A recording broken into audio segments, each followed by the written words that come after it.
Tickets for the Lions home game on Sunday against the Buffalo Bills are selling for a minimum of $400, and that's before taxes and fees. But tonight, season ticket holders are talking about next year, and that's because they just learned prices are going up a lot. 13 on your side's Julia Gorman talked to some longtime fans. Julia, you got mixed reactions about this big hike.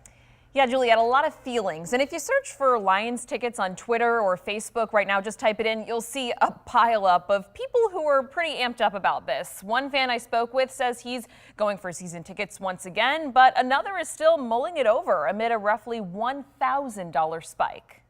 I've waited my whole life for this, right? While thousands of fans ride the high that is the Detroit Lions' 12-1 record right now, those same seats next season are costing a few more pretty pennies. Obviously, the last couple of years, everybody's been a little scared to look. Next season will be Andrew Postma and his wife's third year with season tickets behind the end zone. Last season, he paid about $1,600. This year, that jumped to about $2,800, a 75% increase. Definitely a little bit of sticker shock. For next season, those seats cost about $3,800, a roughly 35% increase, which he points out has one less home game compared to this season. It's a chunk of change, but I'm willing to pay it for a good product on the field. He says while it's a lot of dough, the demand is there. I think there's a wait list of like 20,000 people, I want to say. So if I were to say no, they just turn around and sell them to somebody else. Relatively new to season tickets. There are people that have had season tickets longer than I've been alive and stuck through some really, really bad times. And so for those people, I really do feel bad because there's no question you're going to price people out at some point.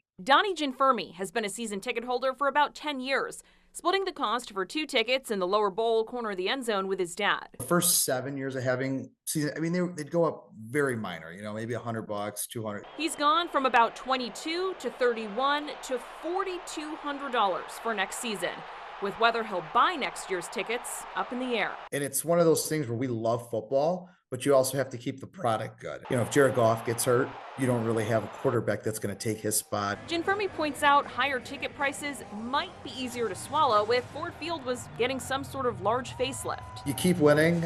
I understand how you justify it.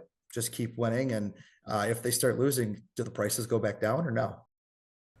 Now, I did reach out to the team about this jump that folks are complaining about. I haven't heard back just yet. Juliet.